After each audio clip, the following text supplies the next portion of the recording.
One way of stating Kepler's third law is orbital radius cubed is proportional to orbital period squared. Show that the law of gravity is compatible with this. So this is actually a pretty big question here.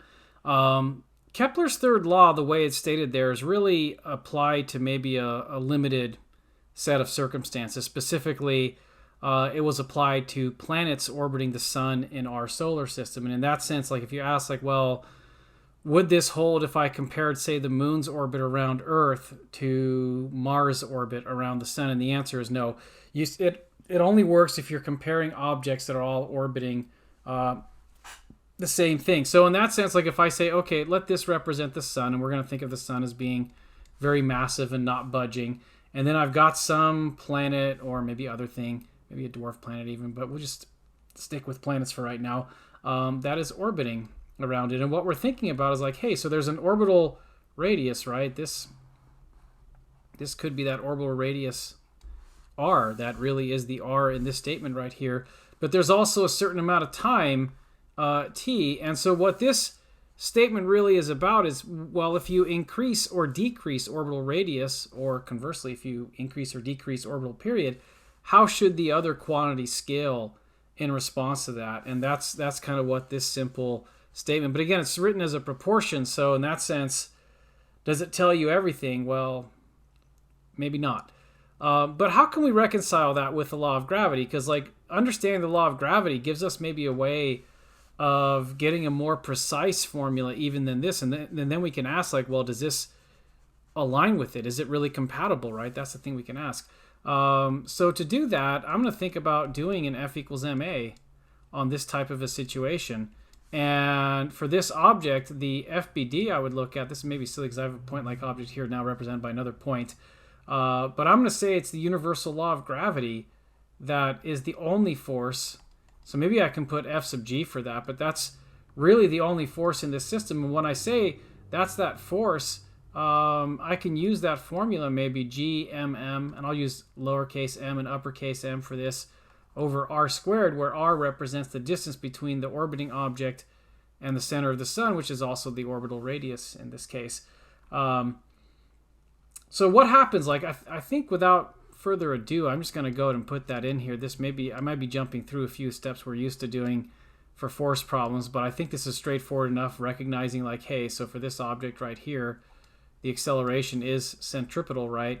And in that sense, I think on the other side here, I would just write mv squared over r using the centripetal acceleration formula there. How do I interpret what I've written here, though, is I would say capital M is equal to the sun's mass. So I've used these two different m's here. We want to recognize what each one of them represents. And lowercase m represents the planet's mass.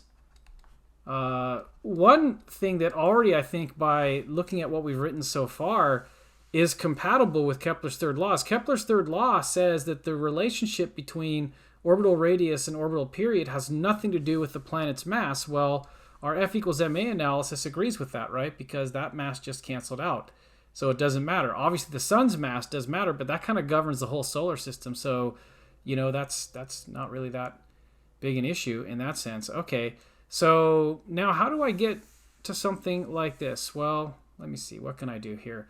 One of the things I think I could do with this is I could think about maybe multiplying both sides by r squared. I think that's probably a good maneuver here to do.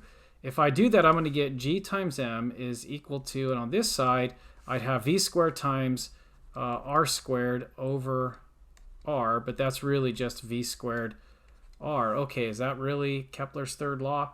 Yet I'm not sure if I'm seeing it.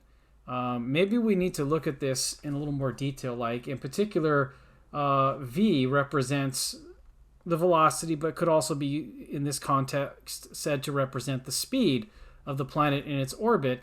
And what if I relate that speed to the circumference, right? The circumference of the orbit would be 2 pi r and its orbital period. So if I say, well, speed is distance over time, I can say, oh, that's just equal to 2 pi r over t.